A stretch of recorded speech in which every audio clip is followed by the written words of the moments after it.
I welcome all our distinguished speakers of the session on Cleaner Air, Better Life, responsible for businesses for better quality of life. I request our moderator, Mr. Nitin Prasad, Chairman, CII, Cleaner Air, Better Life Initiative, Chairman, Shell India, to please initiate the session. Thank you.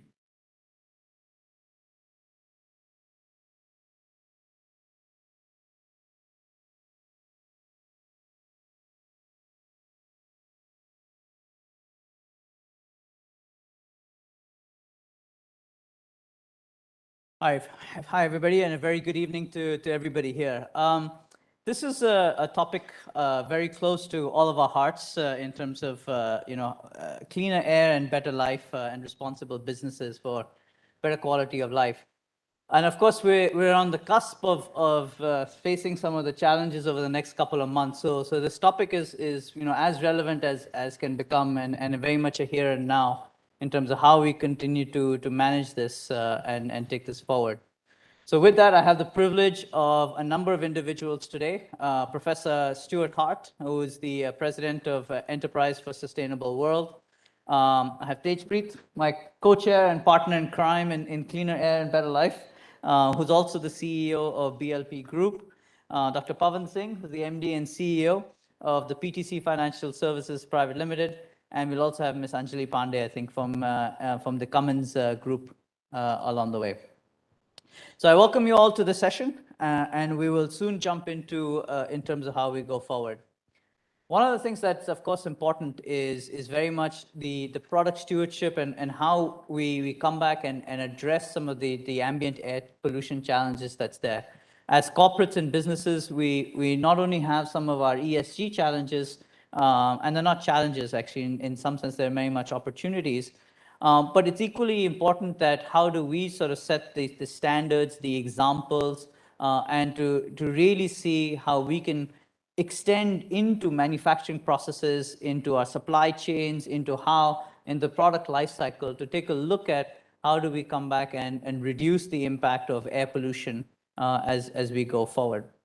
Equally, there is opportunities in terms of how do we take a look at solving structurally and creating new business models and solutions to come back and scale some of the opportunities, for example, in crop burning or other alternatives that are needed as we go forward. So this session is quite a bit about some of the strategies and frameworks that can support a cleaner air environment, and what are some of the business agendas, some of the things that we are all doing in our activities in terms of this to take it forward. With that, I'd like to begin with Professor Hart, who will give us the intro of the first session. Professor Hart needs no introduction. He's an academic, a writer and theorist, and the founder of Enterprise for a Sustainable World, which is a nonprofit dedicated to helping businesses make the transition to Sustainability. He is the S.C. Johnson Chair of Sustainable Global Enterprise and Professor of Management at Cornell University, Johnson School of Management. With that, I would like to invite Professor Hart to share his remarks. Over to you, Professor. Wonderful. Thank you so much, Mr. Prasad. Pleasure to be with everyone. I do have some slides, which I think we could pull up and hopefully get that going. But just maybe a quick word. It's a pleasure to be with everyone. Sorry I couldn't be there in person with you. I've spent considerable time in India over the years, I think as many of you know, and have fond memories, doing programs with the ITC Center, my colleague Seema Arora and many others there. So it's a pleasure to be with you. But if we do have we do have some slides, I think. Are those available?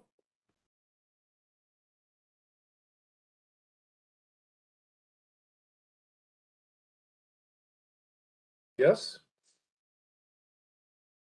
We have something creating sustainable value on our screen. Is that the one? That's it. That's it. That's it. Wonderful. Good. So I guess you will control them on your end. So we can go ahead and go to the next slide. Yeah. What I'd like to do is spend I guess just a few minutes with you to kind of set the stage to talk a bit about how the kind of the risks and opportunities around sustainability, with a particular focus on air, can build value, right? And I show you this because it's a book of mine that was published well over a decade ago now. And when it first came out, I got a lot of comments to the effect of capitalism at the crossroads. Don't you think that's a little bit over the top? And I'll have to say, I don't hear that so much anymore. I think we've more than gone through the intersection at this point, and we're at the point now where we seriously must change course, I think, as everyone in the room knows. And so with that, what I want to do is sort of present a way of thinking about this from a business perspective. So we can go to the next slide. So I began with the premise that, we still live in a world where value creation and shareholder value creation rules. Now, I would submit that we must modify that. We must rethink that in the coming years. But for the time being, it still very much rules. But we need to think about value in a much broader context than just short-termism and shareholder primacy. If we think about long-term value creation, it's a very multidimensional kind of task for companies. And just to have a very basic kind of simple-minded framework here to think about it. That, if we're going to create long-term value, we must do much more than just manage today's business efficiently, which would be sort of the lower left quadrant, where it's all about reducing risks and costs and so forth. We must, in today's business, in the lower part of this 2x2, also very much build brand, reputation, legitimacy, which is much more externally oriented than just kind of building, kind of reducing cost and building competence inside the company, which is the left-hand side. We must, in addition to those things around managing today's businesses, simultaneously build tomorrow's opportunities. So it's not a question of whether we first manage today's business efficiently and effectively and then think about tomorrow. We must do them simultaneously. There's a paradox built into this because it's very different kind of skills and capabilities. So if we're going to create long-term value, the upper part of the model would suggest on the left-hand side, it's all about building new skills, new competencies, new technologies for the future. It's about repositioning, because if we just continue to run today's enterprise based on today's competencies more efficiently, eventually we fly that plane into the ground. So we must be building new competencies and capabilities at the same time, while also creating new markets, which is the upper right-hand side of this model. And we must do all these things simultaneously. Again, it's not a question of doing one first and then the others after. This is a simultaneous equation. It's sort of a 2x2 simple-minded version of the balanced scorecard. And generally speaking, I don't get much pushback on this. I think most people in companies would say this makes sense, even though they're under most intense pressure, especially public companies, to perform on the lower part of the model. Having said that, though, the question is, how does sustainability relate to this? How do the challenges, risks, and opportunities around sustainability connect to this? And that would take us to the next slide. And the way that I've tried to think about this is that, sustainability, much like value creation or shareholder value creation, is also a multidimensional concept, right? It means many different things, right? And that's one of the things that makes it both kind of beautiful, but at the same time kind of vexing, because people can use the same term that they're talking about sustainability and mean very different things by that. So what I've attempted to do is sort of chunk that out into these four quadrants that match up to the ways in which you can actually generate value. And I'll go through these one at a time, but I just wanted to give you kind of the big picture of this, that there are a set of drivers, which are these arrows that you can see kind of leaning in on each of the quadrants. And then, there are a set of sustainability risks and opportunities that relate to the different ways that you can create value, right? That shareholder value requires that you deliver on all four of these quadrants, and sustainability can actually help you think about that, can offer up opportunities to do that. So we can go to the next slide, which will zero in on this lower left quadrant to start. So this one, I think, is the one that is probably most familiar to people, right? That it's been around the longest. It's a pretty well-trodden road. The idea of pollution prevention or eco-efficiency, that if we simply minimize waste and emissions from operations, we will, if done well, reduce cost and risk, right? That it drops immediately to the bottom line. I mean, this dates back to the 80s. This was some of the, kind of chemical innovators, the 3Ms and Dows and so forth. And, I think there's still ample opportunity in India, especially in the SMEs, to move pretty aggressively on this front when it comes to just minimizing waste and emission from operation. It's scope 1 and 2, right? And, if we think about that, there's still lots and lots of opportunity. If we think about the crop stubble example, right, that would have everything to do with trying to minimize the amount of burning, right? Whether it's payments or waste energy or what have you, working with the farmers to reduce the amount of burning that goes on. There's still plenty of upside to think about, sort of just the eco-efficiency or the waste reduction or the emission reduction solution in India. However, this is very limited. I think we're at a point now where it's all about diminishing returns, and we must kind of expand the scope if in fact we're going to have the kind of sustainability impact that we want, which would bring us to the next slide. This is what I think about as product stewardship, right? That if the lower left is all about kind of reducing waste and emissions from internal operations, the scope in 1 and 2 dimension, this is decidedly about scope 3. And I think, everyone in the room knows that if we're going to really have the kinds of sustainability impact that we need to have, scope 3 is everything. This is about the entire life cycle of the product system. It's about sustainable sourcing. It's about design for environment. It's about closed loop. It's about circularity and so forth. And, there are a set of drivers that are really bringing this home. And if done well, it really can build reputation, build brand, right? Build legitimacy and enhance sales, right? As a result of that. And if we think about some, clearly there are challenges to this. If we think about oil and gas and so forth, major challenges when it comes to scope 3, but also major opportunities. If I think about, a company in India, the Aditya Birla Group owns a company called Novelis, which some of you might be familiar with, which is essentially a company aiming towards circularity in aluminum. So green aluminum, if you will.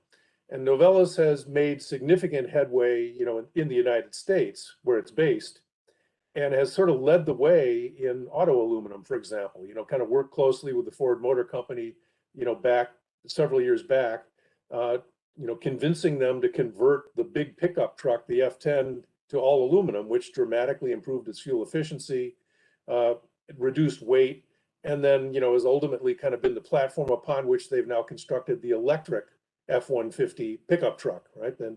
And it also extends into beverage can and a lot of other things, the idea of recycled aluminum emitting 95% fewer greenhouse gas emissions than prime aluminum.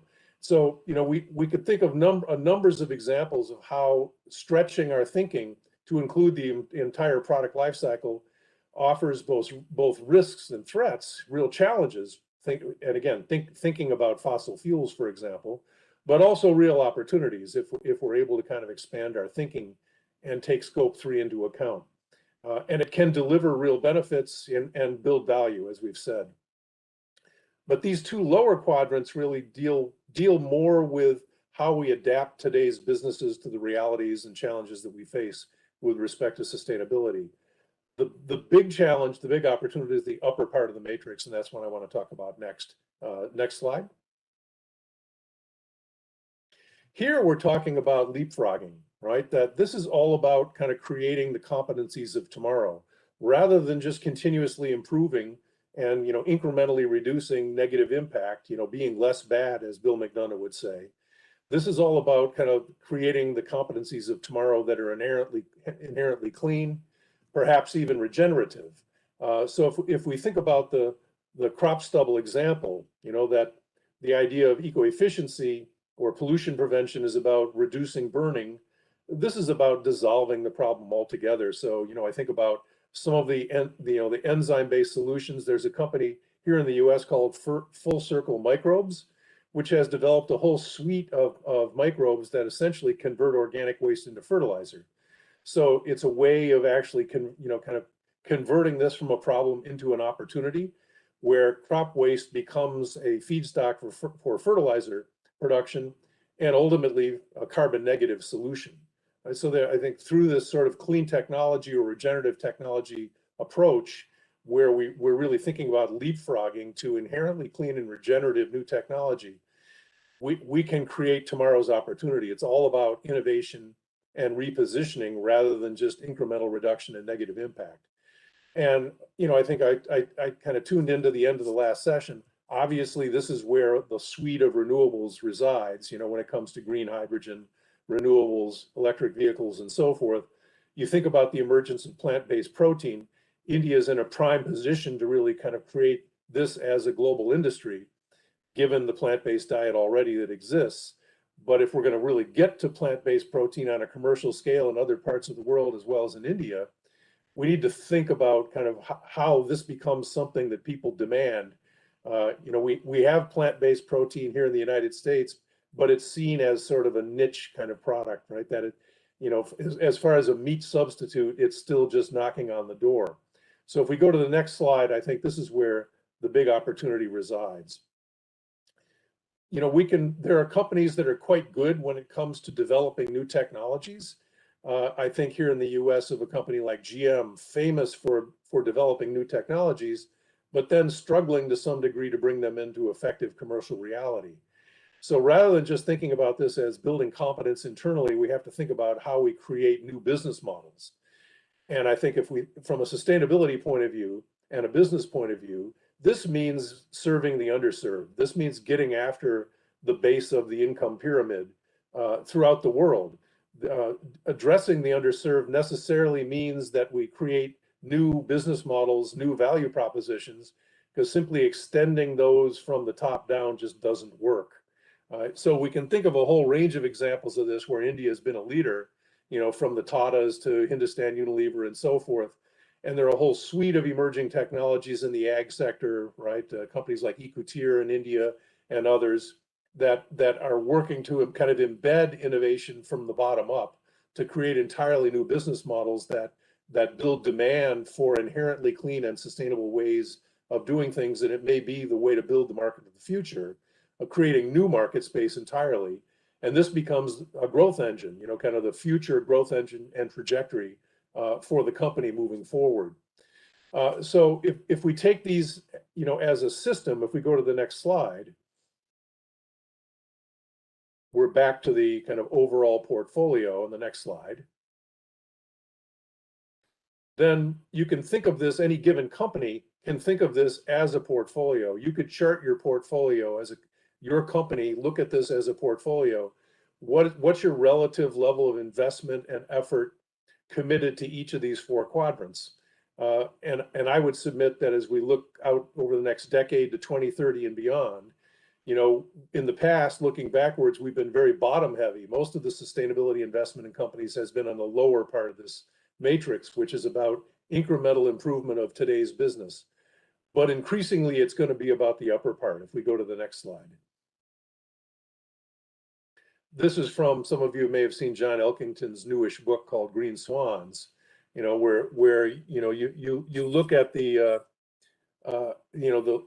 level of the change, from incremental to exponential on the vertical axis, and then think of the relative impact, how many people affected. We cannot continue to live in that lower left kind of business as usual quadrant. And I think we've been quite effective over the last decade or two at moving to the lower right, where it's sort of incrementalist, eco-efficiency based, some product stewardship change as usual. But if that's all we do, it will ultimately lead us to the upper left, which is, sort of climate meltdown and breakdown.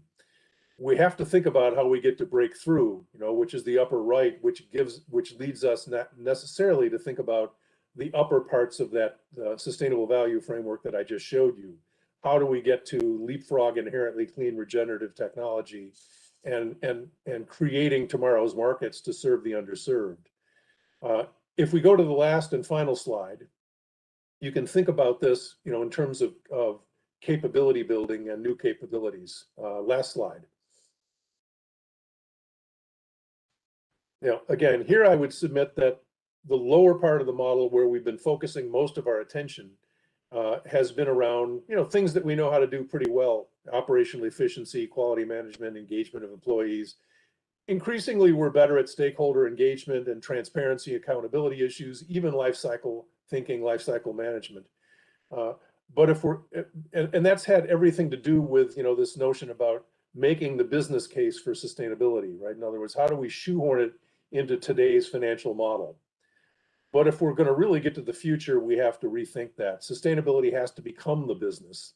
And that's a new set of competencies and capabilities in the upper left and upper right portion of this model. It's all about disruptive innovation, kind of new options generation, and real options thinking. How do we become explorers and acquirers of new capabilities, and then engage in the sort of deep dialogue and new market creation that's going to be necessary, and system redesign to kind of change the contours of the capitalist system itself in order to pull this into the future. So let me stop there, just kind of a broad overview of how we might think about these risks and challenges of sustainability in relation to value creation. Okay, thank you very much, Professor, for your incredibly valuable inputs and a great framework for us to sort of think about. And actually, that leads in really nicely to just a few comments I wanted to come back and make, and to also just introduce some of the work that we've been doing from the CEO Forum of Clean Air, which was an initiative that we started several years ago in 2019, and we initially only had about 17 odd founding members. Of course, Tejpreet was there with me to come and take it forward. And the vision for us was very much in terms of how do we create leadership for driving actions, and in all the four spaces that you had very clearly outlined.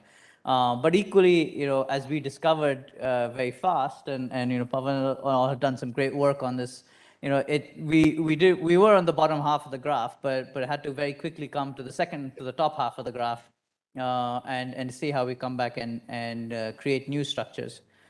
I am quite proud to say that we do now have a CEO's declaration on clean air, and we have shifted over to 82 odd CEOs from 17, so quite a significant step forward.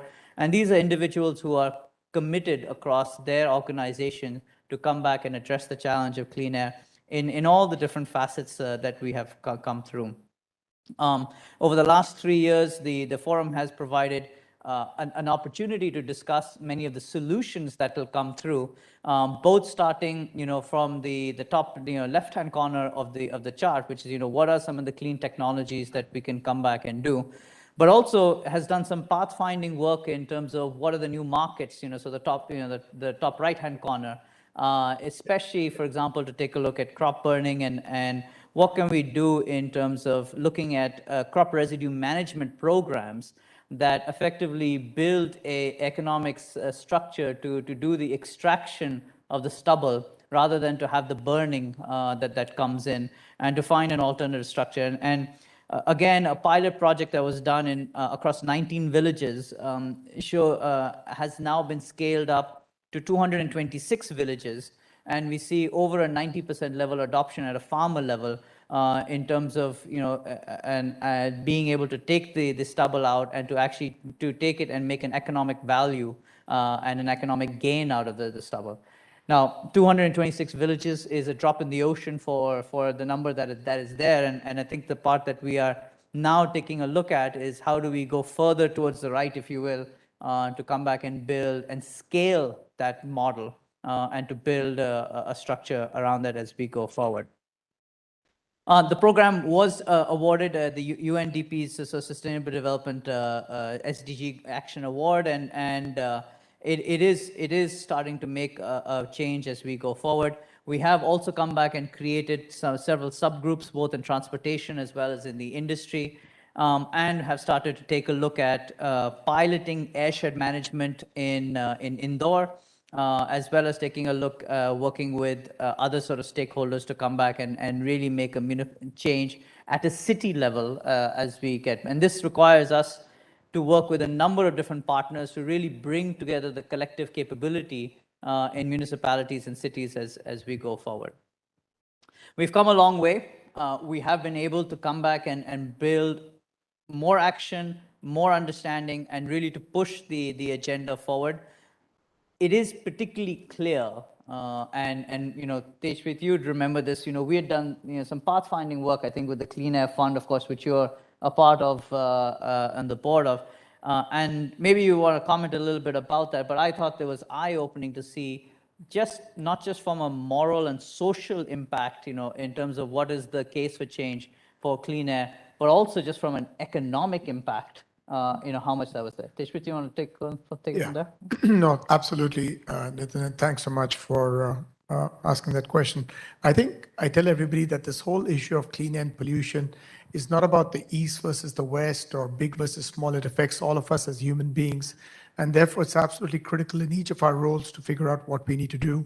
So in my role at the Clean Air Fund is really figure out what kind of actions can we take around the world, because it's the same problems we face in India that we are seeing in different parts of the world, in Eastern Europe, in China, in Southeast Asia, and also in some parts of the Western world. So I think there's a lot of cross-learning that can happen in different parts of the world to take and see what things that we're doing in India to other parts of the world and vice versa. Thanks, Tejpreet. And maybe then we could come across to Dr. Pavan Singh. Sorry, I should make sure I get the full title that's there. Pavan, your thoughts on what do we need to do to go forward? A lot to be done.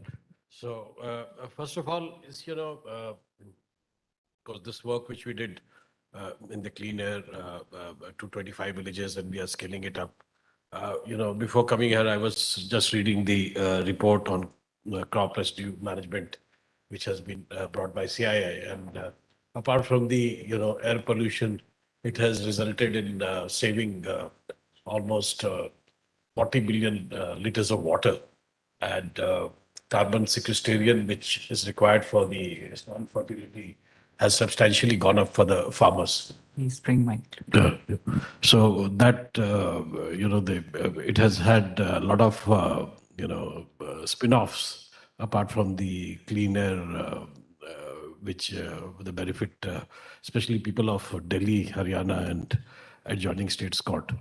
When we talk about clean air and when we are talking about carbon neutrality, a very, very substantial portion of our fossil fuel which we are using, and this is through thermal power generation.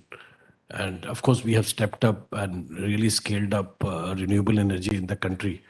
And in fact, renewable energy is now what we call better than the grid parity. That means whatever is being procured, the cost of power, the renewable power is cheaper than the overall procurement cost. The fact here is that still, recently we saw that, we can't do away with the thermal power plants, and recent policy of the government is that we will hold on to certain thermal power plants, because as a country, we need to be energy self-sufficient. So we always fight between, and we always argue that per capita consumption is much lower. Though pollutant-wise, India would rank very high, maybe among top 5 in the world order. But per capita, we have always been arguing that we are. So there's a dichotomy between the two, which, economics versus sustainability. So that's why it's very important that, we need a lot of technology. Today, the problem is not so much of economics, but technology, because round-the-clock power, that is what is needed. And for that, we need to have huge storage capacity, and that needs to be spelled out.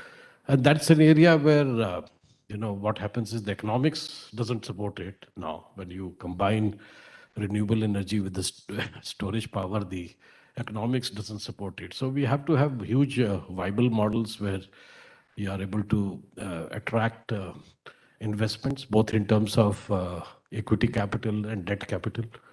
And you have a policy framework where, these things are supported, so that till they are economically, they acquire that kind of a scale. There is some kind of a support available by way of taxonomy or by way of, obligatory purchases. So these are certain things where probably CIA can play a pivotal role, and industry, the policy, the government, and the regulators have to work together and work around this. And this will be a very, very important for controlling the pollution. And in fact, they go hand in hand. Energy security and also clean air. It's not that it looks like at the face of it that they are opposite to each other, but they go hand in hand. And really, if one works around this model through policy and regulation and economics, this can work out. As far as my organization goes, we were power company, so power in India was always thermal. So 5 years back, we were 60%. My book size was thermal, and today we have brought it down to 6%. Hopefully, by end of this year, we want to make it zero thermal. Power lending company, and there is a huge now demand upsurge coming in the e-mobility side, and that's a very great development, which will have the next 2-3 years. It should have a very good impact on the air pollution of cities. So that would be my observation. Thank you. Thank you very much, Dr. Singh. Let me turn over to then Ms. Anjali Pandey. And Anjali, I know you're an award-winning leader for your commitment to DE&I. So perhaps you can also share with us your perspective, not only in terms of how you see the space, but also how you see the issue or the challenge of inequality in terms of the air pollution. Thank you. Yes, so I'm really excited to be a part of this forum, by the way, and we've been founder members as well as Cummins, right, on this clean air initiative. This, it's really a burning issue, so to say. The amount of non-attainable cities in our country is quite alarming. And so, initiatives of this nature is really the need of the hour. To this effect, right, this Indore project is something that we are very closely working. I wanted to bring this as an example on how, the Indore Pollution Control Board and, industry as well as CARB for that matter, right, we've teamed up to actually help with the airshed management.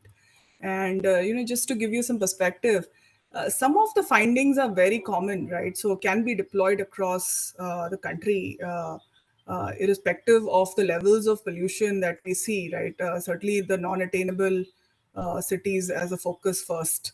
So some of the findings are, there are months in a year where pollution levels go up. Typically, this crop residue management is a big theme that has to be, India being an agrarian economy, has to be a big theme that we continue to focus on. And it may not be one solution that gets applied across the board. Like Punjab and Haryana soil type as well as the crop type are very different to what we saw in Indore and MP.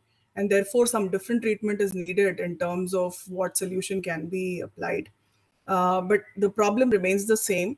What we've done is we've deployed some sensors across the country. These are across the region of Indore. And, with the help of the local pollution control board, we are monitoring, the air pollution levels and are able to come up with targeted improvement in several of the regions close by, right, to Indore and related places. So it's been a very, very good engagement from a perspective of citizen involvement. Also, there's a lot of awareness camps that have been conducted to make sure that it's a collective initiative that we are running. And I feel it's got the scope to scale it up right across the country, right? So that's something that we certainly want to focus on. I think the 4 areas that we are focusing, transport, industry, biomass, and fuel, have the potential of large-scale impact, not in the long term, but right now, like Professor Hart was indicating. Like on the fuel side, switching gears right from airshed management to the fuel side, blending in the fuel, right, and providing that input to the automobile industry today can help control a lot of emissions, right? And I'm just glad to see how the government is moving in in this direction, whether this hydrogen blending and CNG or biodiesel for that matter, right? Just doing that cleans up the entire ecosystem today, right? Versus waiting for the perfect solution, which certainly requires us to focus on. So that's something that will be really important. Transport, again, right? I think there is a whole roadmap that is there in terms of EV and hydrogen that is actively being worked out, and the amount of investments that have been announced are very, very heartening to see. You talked about government incentives; they are rolled out already. So the amount of capex that is getting invested by the industry, including by Cummins, right, is substantial in this portion, right? So there's a total commitment, right, of switching gears there, right? So, so I want to say that the pilots that we are doing are having a mass deployment capability. Indore is just another example of it, where similar themes have emerged. And so it's time to sort of scale this up across other cities as well. Thank you very much, Anjali. Why don't we actually open up for some questions from the audience, and then we can see where the discussion takes us. We have a hand in the back, up and over there.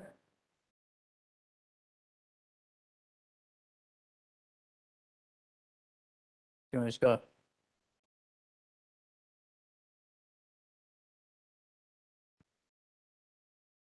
There's another one over here. If you can just get Hello? the mic audience. Yeah.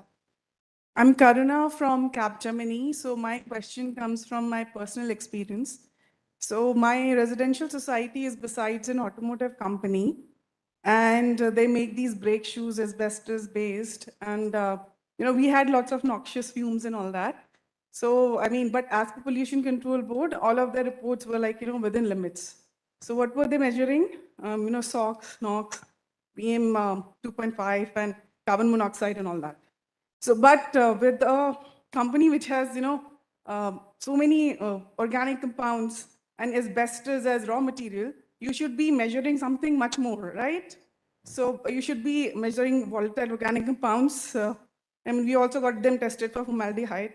We approached Shriram Laboratories on our own and got it tested. And it was like, our ambient air was polluted due to their, emissions. So the point is, if the regulation doesn't require these companies to report on, all these parameters which are specific to their raw materials, their processes, where are we? We just don't have the regulations in place to detect things in the first place. So, I mean, how does one tackle this? Maybe it's either, we fought. So, and ultimately, we had to get the testing done on our own, through our own expenses. There was no provision for state support in this, to ask the company to get testing done on additional parameters. So I don't know, I think it's a very difficult and losing battle to start with. Well, yeah, I think it's a great question, and there's no doubt that having regulatory frameworks and support mechanisms and all are incredibly important to come back and help to make the transition. But Tejpreet, maybe I could get your thoughts on this one, because obviously we've seen the landscape change over the last couple of years. We do see more regulations, more corporate action, more individual action. Great, and it's great to hear the action that you've taken. But what do you, yeah, well, let's maybe get Tejpreet a chance to come back, and, what are your thoughts? How is that? I think you're absolutely right. I think we've come a long way. If you look at where we were a few years ago, we used to, every October, November, December, we all used to have that immense, really bad pollution, and life used to move along. So I think we've come a long way in terms of technology. There's a lot of research happening in the IITs in terms of measurements, quality sensors, etc. So I think it's come a long way, but it's a journey. That's the sad part. And I think, Delhi government, all the neighboring states, everybody's keen on making something happen.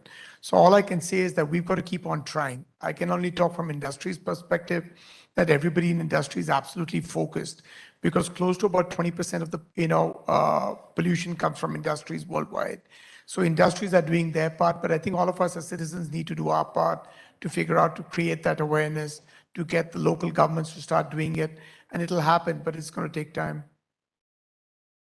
Yeah, thanks. And I fully agree with that comment. We probably need to go across the room before we have too many more questions, but if you want to have the discussion, but I think I've also seen certainly in our industry and we have seen a number of cases and in many cases we have gone and suggested to the government also to come back and that we need standards, we need protocols, both for air pollution, but equally for other forms of pollution that's there. And there is a responsiveness. It does take time. But I think, as Deepri said, it is a journey and we have to keep sort of coming back and challenging and asking for some of those standards and regulations to exist. There's a question over here, maybe you go. Hello all. I'm Chinmaya from Tata Steel. I have two questions. My first one, I was very intrigued by the airshed management program of Indore.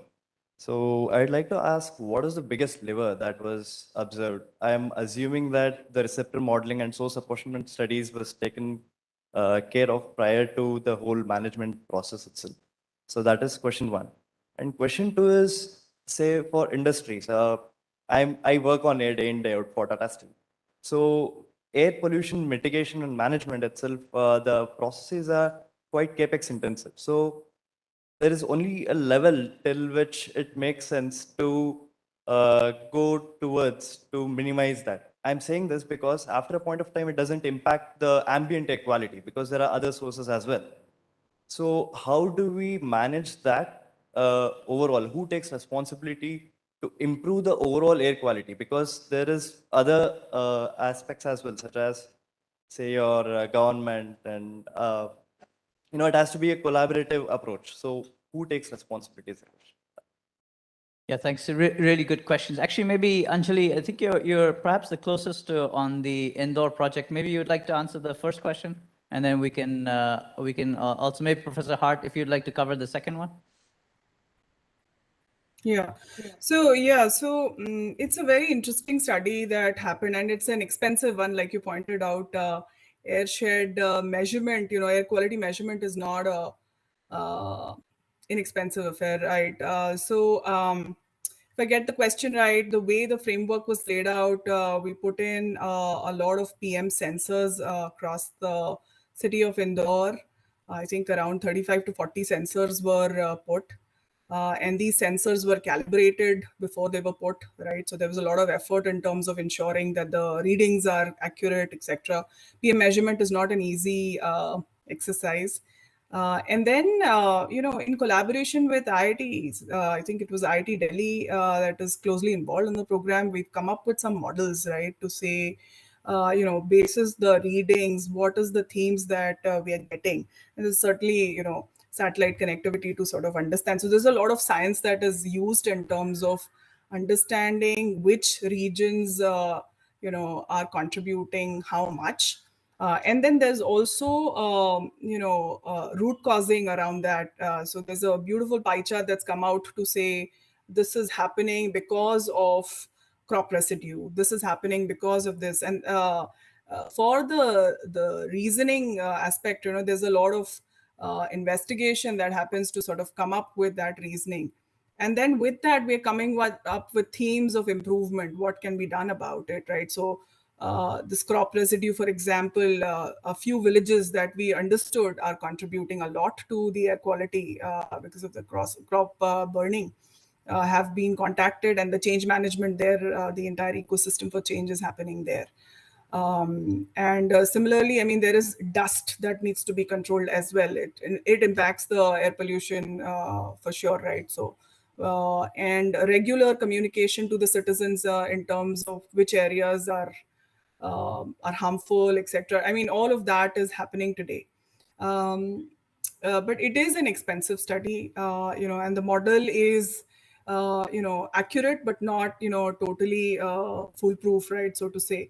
It's more indicative, but the themes, right, like how to bring about the change, those themes, like I was pointing out, they are not changing.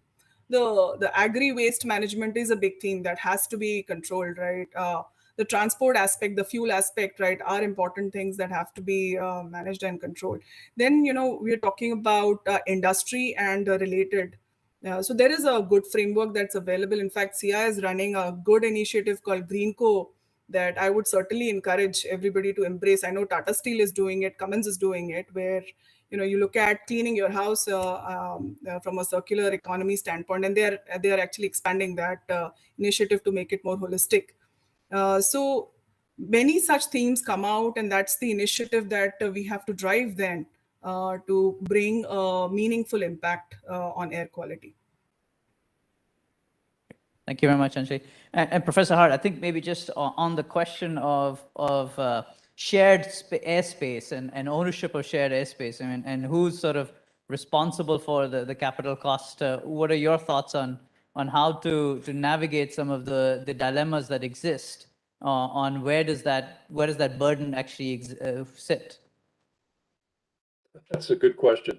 I wouldn't claim to be an expert when it comes to those questions, but I think those are the questions of the future, right? That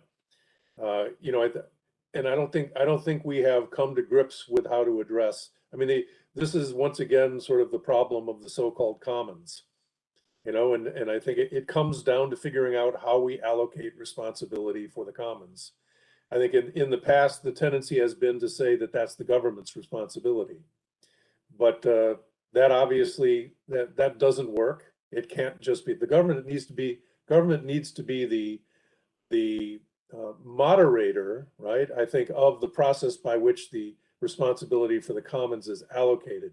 But at the end of the day, I think we're all responsible for the commons, and that's the only way ultimately that we don't destroy it. Yeah. Deshwit, do you want to add Yeah, something I to think that? one of the biggest challenges we have is the fact that all of us are trained in the business world to think about return on investment and economics, right? I think one of the biggest challenges we have in this whole sustainability discussion is how do you measure the benefit, right? Do you measure the benefit in terms of air quality, and we all know that, a lot of children die because of pollution. We all know that there's billions of dollars. They say that 3% of India's GDP is impacted due to poor air quality. Now, how do you measure that? How do you quantify that? How do you quantify the investment, the returns? And that's one of the biggest challenges, I think, the debates happening all over the world is that, these are some things are non-quantifiable in terms of a return on the investment, but there's a lot of other things in terms of health benefits, in terms of reduction in insurance costs, in terms of reductions in healthcare costs that companies might benefit from. Thanks, Deshwit. And actually, maybe I'll turn over to you, Dr. Singh. I think from a sense of what we're hearing about influencing change. I mean, what are some of the ways that we can actually influence financiers to start to shift away from polluting businesses, and how do we use information, health information, or even individual action to start making that change? Yeah, as Tejpreet rightly said, because the industry looks at ROI and a banker looks at a higher ROI. So he will first look at the kind of return. So see, and in fact, Stewart mentioned about and the question Nitin had asked that if it's a common airspace, who takes the responsibility of the capital cost and who shares it? So all of us, of course, Stewart said that. But then we have to rank, who shares it and who can make so much of a difference, who can make how much difference. So, of course, everyone, citizen,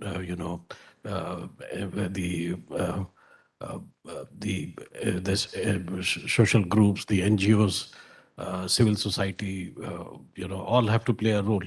But, it boils down to one thing, the policy framework. The policy framework must support it because, the economics sometimes doesn't really work initially. And that is why the policy framework and the regulatory framework has to bring down that scale. Once the scale is there, the economics automatically follows. And, otherwise it remains to be some kind of a patchwork here and there, experimental, and this kind of a thing. But if we really want to bring scale to it, then it has to be supported by policy. And we have, renewable, we have this example. Initially, we supported solar with higher tariffs. And today, we have gone a long way in generating solar energy. Similarly, e-mobility, the government has come with some very good policy on the FAME 1, FAME 2. where we are supporting, and there is a huge upsurge in procurement. With the impact of that will be felt maybe a year's time or 6 months' time. But huge upsurge on the e-mobility, especially the public transport and small two-wheeler, three-wheeler kind of movement which is there. So it's very important that we have a framework along with policy and industry, and so that viable economic models are built around clean air, and then we'll have that kind of huge impact. It's already happening. It's not that it's not happening, but a greater work needs to be done there. Biomass, yes, India is agriculture economy, but India, unfortunately, all the biomass plants have failed. So no, Nitin talked about capital going. So no capital will go to biomass because the experiment, if you look at all the biomass plants, you will hardly find, maybe 2% or 1% of the biomass plants operational in India. So there's a logistical issue around that. Farmers don't know what to do with the agriculture waste, and the biomass guy doesn't have feedstock or raw material. So all this integration needs to be carried out where we have a approach in totality, and probably the impact of that could be felt much greater. Okay, thank you. I think we have time for maybe one or two more questions, and then we can wrap up. Are there any more questions? Oh, right there. Thank you.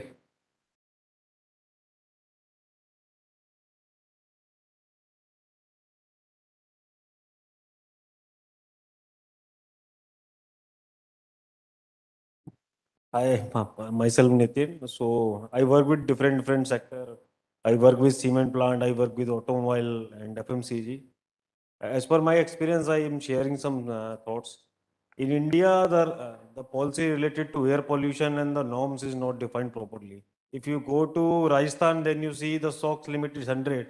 If you go to the Gujarat, then you see the SOx limit is 200. So my one observation, I see different plant. Normally people using the back filters. Why policymaker not tell to industry use the CO2 scrubber, wet scrubber? It will help to reduce the CO2 that emitted from the different stacks. If you see a simply stack, lots of the heat is emitted to the atmosphere, which are increasing the temperature. Why industry and other people don't think about the heat recovery from the stacks? Lot of the big plants, cement plant, steel plant have big stacks. Lots of the heat they are emitting to the atmosphere. Why government not making a policy for heat recovery for this solution? So my simply one suggestion. And second suggestion, if you see in any road, lots of the emission coming due to the dust, PM 2.5 is emitting in the atmosphere. Lot of the industry treated water we are draining to the drainage. Why we don't use this water to sprinkling on the road to reduce the dust pollution? So I think these two suggestions, if policymakers suggest, these are the big challenge. We can solve the big issue for dust pollution and also for the heat recovery. It will help to reduce the air pollution. Thanks. I think I think there's lots of really great suggestions, and I certainly really like the suggestions you have. There has been fantastic actually work that has been done to come back and try and accumulate and inventorize many of the different ideas and suggestions that's there, and there's more needed to come back and take in. And for example, I was just the other day driving around Delhi, and I saw that we started sprinkling around to try and keep some of the construction dust down in the city, and there have been other sort of interventions that's been done in Delhi. Now, granted, that needs to be taken across the country, and much as what you see is the same thing with crop residue and otherwise, that there's lots of really good ideas and lots of really good interventions. I think that the key is down to what was said by Dr. Singh, which is, do we have a consistent policy standards framework that allows us to come back and scale these technologies, replicate, deploy them across across multiple states, right? And then to be able to capture then the economic benefit that will come from actually having and deploying these along the way. But great ideas, and please do keep them coming.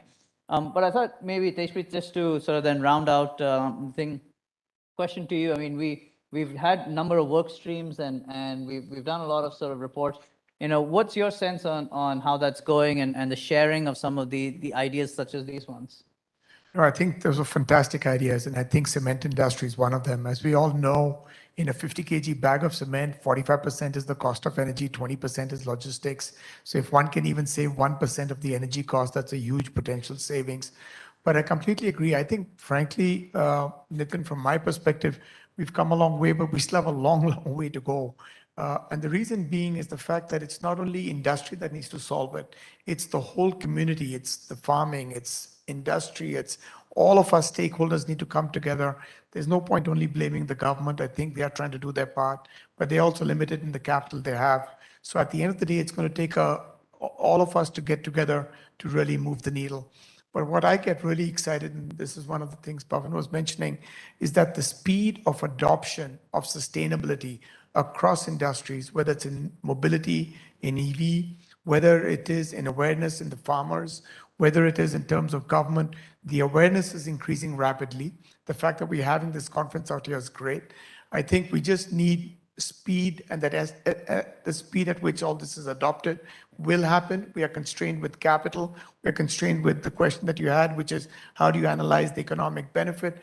But I get really excited because I see, a lot of big, large corporations today on their annual reports, on the cover page, they're not talking about revenue and net income. They're talking about energy per employee, water per employee, emissions per employee, waste per employee, and they're tracking it year after year, every year. So with that kind of simple measurements, I think a lot of companies will start really making a difference and speed up the rate of change.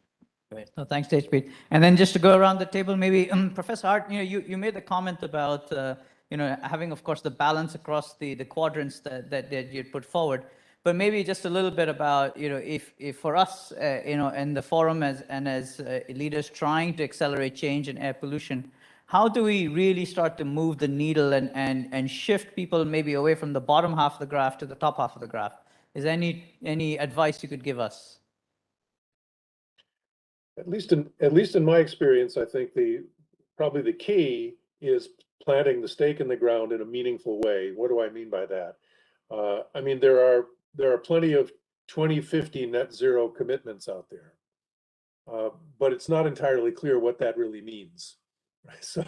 So I think a lot of it has to do with, at least as far as the private sector is concerned, kind of stepping up to the plate in terms of purpose and mission and what the aim of the company truly is from a societal impact point of view, and then charting a course of how to get there, right? In other words, kind of punching above your weight, that it's not just the company, it's not even just the company's value chain, that increasingly the company has to think in systems change terms.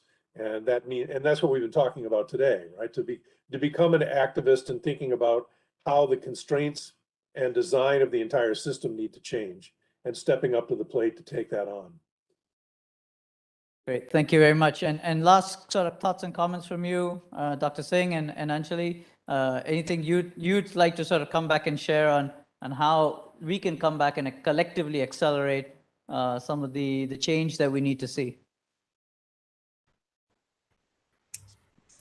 Yeah, I just wanted to add the last question that was there on the policy side. We certainly can influence, right? And so all thoughts are welcome in terms of inputs on policy. I think there is a commitment that you see around the corner here, where senior leaders from the industry are here for this initiative. So I want to welcome all thoughts on policy changes to bring equality on some of these parameters that need to be measured and controlled, right? So please bring those suggestions to the table. Thanks, Anjali. Yeah, so I echo the same point which Anjali just made on the policy front. It's very important because we talked about one is carbon emission, and also about bringing efficiency so that the efficiency of the plant goes up, and because of that the air pollution is controlled.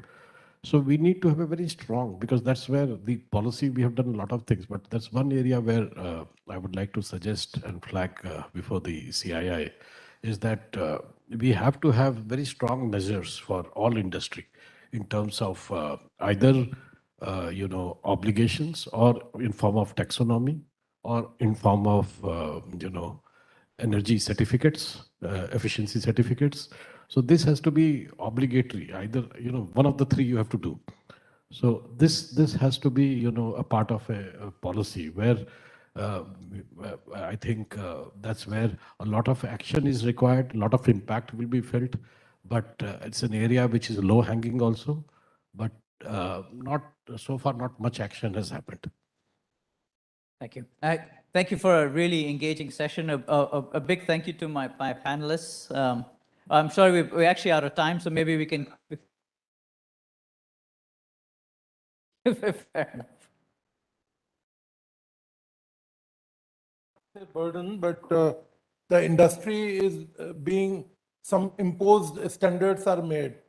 So I want to say that whatever standard you want to have it, but give some tax incentive for those who do better than that. If the standard is 100 and somebody is, making it 50, then there should be some tax incentive. So when we want to make an improvement of a high order, this is the only way to lead. No, I agree that there should always be forward incentives, if you will, to I come mean, back. you have a standard, but somebody bettering on the standard, that person should be, that industry should be rewarded. Yeah. And actually, you lead me to a point I wanted to make, and maybe to close this session out, which is a bit more of an optimistic point. I understand it's frustrating, and in as much as an industry so body, we'll have to close the session, Sure, so sure, maybe sure. we'll catch up a little bit afterwards. Sure. But I wanted to say that I can fully appreciate the topic of air pollution is a frustrating topic. We face it every year. We face it. It's in our homes, and therefore, it has been a challenge. But what I want to walk away from, and I maybe sort of suggest from this panel, is that you have a large number of businesses, responsible businesses, who are very actively taking a lot of these ideas forward, whether it's to get policy made, whether it's to get real change on the ground, whether it's to have pilot studies, or to even come back and try and make the change that has happened. And that gives me the sense that of optimism that at least you have in many companies who are taking a personal responsibility, their time, their efforts, their resources to try and make that change happen. And with that, I think, and with help from and more people, I think we can come back and make the change and to really make that impact go forward. So I did want to end on a good note, and hopefully you will help to keep us accountable to continue to be responsible and continue to make the change happen. Thank you. Thank you.